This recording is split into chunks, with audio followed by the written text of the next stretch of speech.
We've actually just got some breaking news out of Colorado. We're going to stay with Christy Greenberg and Hugo Lowell to talk about it. The Colorado Supreme Court ruling that Donald Trump has now been disqualified from being on the primary ballot for the GOP. Again, this breaking news out of Colorado. Donald Trump, as we know, was fighting to be able to be on that primary ballot. The Colorado Supreme Court now issuing a 200-something page opinion that we've just got. And we're going to go back to Christy Greenberg and Hugo Lowell. I know, guys, you haven't had a chance to look at it. We're looking at it right now. It's 217 pages. But, Christy, I want to start with you on this particular issue. This is not the first state that there's been an attempt to be able to disqualify Trump being able to be on the ballot. But what's intriguing about it is that it's now being done in a way where the judicial system is having a say in terms of whether or not somebody can be on a ballot. Your thoughts about what we're hearing coming out of Colorado at this time?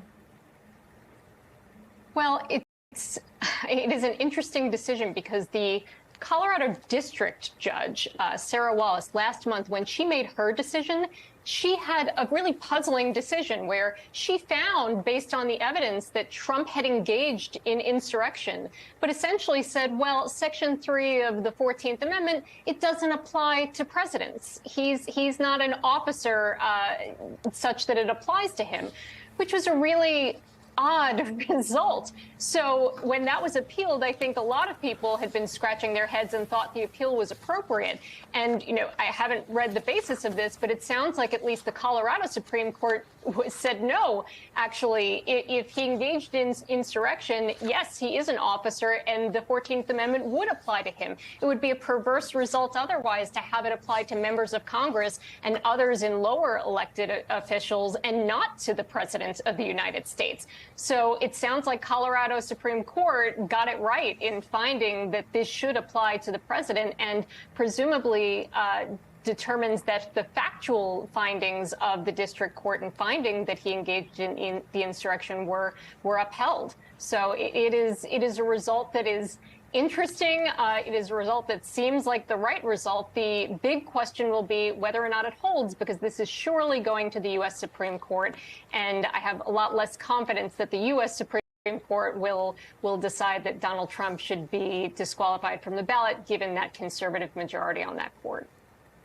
I also want to bring in now former federal prosecutor and the host of the podcast Justice Matters, Glenn Kirshner. Glenn, again, I know that this is literally just coming across the wire right now, but I want to bring to our viewers' attention something that's on page 8 of this 200-page opinion. This is what the Colorado Supreme Court has held. 1, Section 3 that Christy was just talking about, Glenn, encompasses, Section 3 of the 14th Amendment, let's be clear, encompasses the office of the presidency and someone who has taken an oath as president. On this point, the district court committed reversible error. And so it's cleared up that issue of how can you be the president of the United States and not be deemed to be an officer for purposes of your oath. In addition, Glenn, the district court did not err in concluding that the events at the U.S. Capitol on January 6, 2021 constituted a, quote, insurrection. The district court did not err in concluding that President Trump engaged in, and that's in quotes, that insurrection through his personal actions. And then President Trump's speech inciting the crowd that breached the U.S. Capitol on January 6 was not protected by the First Amendment. Glenn, we've been talking for days, if not weeks, about this idea of Donald Trump trying to hide behind the First Amendment to be able to give an excuse for what is otherwise going to be clear criminal conduct. Your thoughts about what this Supreme Court kind of ruling has now said as well? You know, it's interesting, Katie, because all along it has felt like anybody with a basic understanding of the English language would read Section 3 of the 14th Amendment and conclude that Donald Trump is disqualified from serving in the event a court found that he engaged in insurrection. And what's really interesting now, getting down into the legal weeds a little bit, you know, the Colorado trial court found as a matter of fact, after a trial on the merits, a trial at which several witnesses testified, expert witnesses, witnesses who were at the Capitol that day, found as a matter of fact that Donald Trump engaged in an insurrection. And the reason that's so important as the case works its way through the appellate system now is factual findings like that are ordinarily given great deference in the appellate courts, because only the trial court judge gets to see the witnesses as they testify, assesses their demeanor, and reaches factual findings. So the fact that the trial court judge, in the estimation of the Colorado Supreme Court, got the legal conclusion wrong, and the Colorado Supreme Court basically reviewed that de novo from jump and reached a different conclusion, that's one thing. But the fact that we have these factual findings from a trial court should, frankly, continue to win the day up through the appellate court system, up to and including the Supreme Court. Because as long as those factual findings are supported by evidence of record, and they were, this is going to be a real danger zone now moving forward for Donald Trump.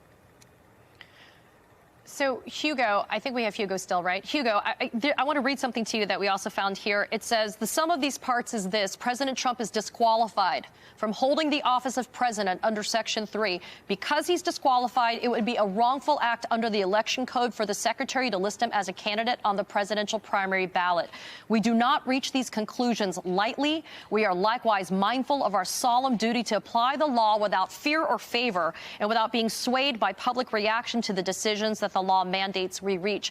I mean, Hugo, we talk about some of the major cases like in D.C., Mar-a-Lago, New York, et cetera, that seem to be kind of what Donald Trump is battling in terms of a legal front. But as we were talking about with Christy a few minutes ago and now with Glenn, there's these pockets of cases that are coming up, and they're intended and designed to ensure that we don't have another insurrection, another crazy second term with Donald Trump. Is this going to change the litigation calculus, the strategy calculus for Donald Trump now, considering this decision coming out of Colorado? I think it necessarily changes the calculus. I can tell you with certainty, according to our sources, that Trump and his team did not anticipate ever getting removed from the ballot at all. And after the district court's decision in Colorado that kind of left him just off the hook, they thought that would be the end of the road. The Colorado issue was all over. And I'm speculating now, but I assume that the fact that the appeals court has ruled that Trump should be struck off the ballot will come as a surprise to them. I just texted someone at the campaign, and they've not responded to me yet about kind of what they are thinking. But this is something that has also been weighing on I think the lawyers' minds as well, because they have consistently called January 6th, this was a First Amendment thing, this was core political speech. This is an argument they have made in the D.C. federal case, this is an argument they've made in their motion to dismiss in Georgia, and this was generally the argument they were settling on with respect to any questions about January 6th and what Trump said at the Ellipse rally. Of course, the D.C. District Court has also, rejected Trump's arguments that the core political speech makes him immune from prosecution because they found, Judge Chutkan essentially found that it is not immunizing if the speech was in furtherance of a crime. And I think the fact that this is all piling up necessarily has to change his legal calculus going into the new year. So we also have the pleasure of having Ruth Ben-Ghiat actually come in a little bit early in the show, historian and NYU professor. Ruth, we talk a lot, you and I, about accountability, what it looks like, what it should look like, and whether or not we're actually ever going to see it in order to protect democracy as we know it. Your thoughts about the fact that now a Colorado Supreme Court has said that Donald Trump not only that there was an insurrection on 1/6, but that he engaged in that insurrection through his personal actions, and that his inciting of the crowd on that day is not protected First Amendment speech. We talk a lot about how Donald Trump elects to use words and speech in order to spur violence or to spur action by the people that follow him. Yeah, I can't overestimate how important it is for the American people to see this kind of accountability coming down. And I've often said, thinking of what's happened to other autocrats, that some kind of ban would be ideal as a solution. In fact, Silvio Berlusconi, who left office with dozens of indictments, after he left for the final time, he was banned from running for office for 5 years. And this is what kind of deflated his personality cult. And Jair Bolsonaro, a former Brazilian president, is banned from politics or running for office until 2030. So this is something that's been done elsewhere, and I've been saying for some time that it would be something ideal in America, but I did not think that this would happen. And I'm very pleased from the point of view of democracy protection. Christy, I'd like to go back to you. Farther on within this opinion, it does state that, quote, we stay our ruling until January 4th, 2024, the day before the secretary's deadline to certify the content of the presidential primary ballot. If review is sought in the Supreme Court before the stay expires on January 4th, then the stay shall remain in place, and the secretary will continue to be required to include President Trump's name on the 2024 presidential primary ballot until the receipt of any order or mandate from the Supreme Court. So obviously, Christy, this court knows where this is heading. This court knows where the ultimate destination is for this particular litigation. Your thoughts about whether the Supreme Court will most certainly take up this question, which is clearly of importance? Yes, I mean, they will take this up quickly. This is given the fact that the ballots are going to be coming out, voters are going to be voting throughout in primaries. This is a live issue. It is an issue where, unlike Trump in the other cases on the immunity issue, where he's made the argument haste makes waste and we should be deliberate and we should be careful and we should take our time. Now you're going to see Trump saying the opposite, telling the Supreme Court, you've got to move fast because I need my name on the ballot for these primaries. So it's going to be interesting to see the tension between these cases and the different positions that he is taking about how fast to move.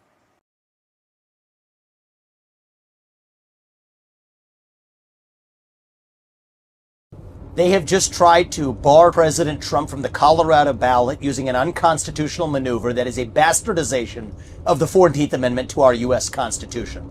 This was a provision, Section 3, that was designed to bar Confederate members, people who switched to the Confederacy, from actually being able to serve. That's very different than what's at issue here, to say the least. This is a hollowed out husk of what the country was built on. The basic principle that we, the people, select our leadership, not the unelected elite class in the back of palace halls. That's old world Europe, not the United States. That's why I'm making a pledge today that I will withdraw, I pledge to withdraw from the Colorado GOP primary ballot unless and until Trump's name is restored.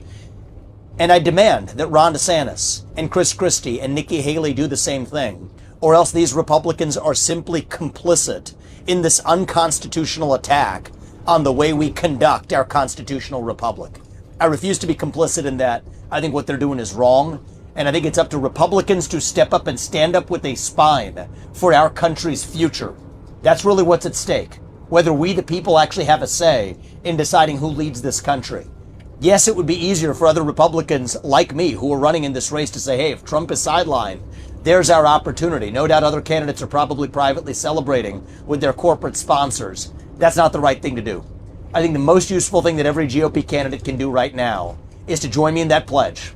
I'll say that I will withdraw from that Colorado GOP primary ballot until Trump's name is restored.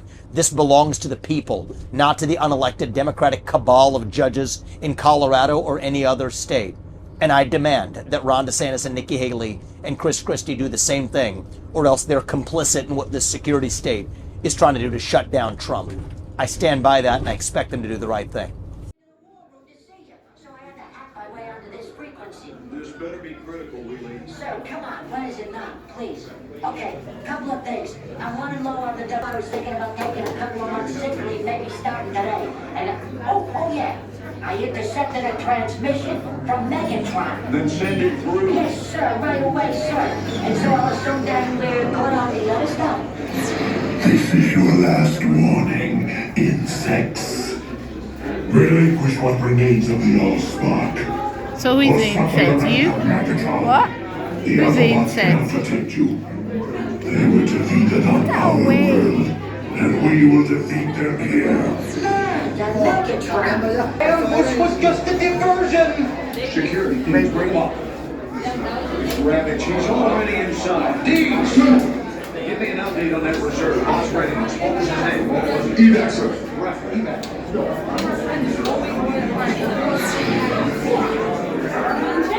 She's right in front.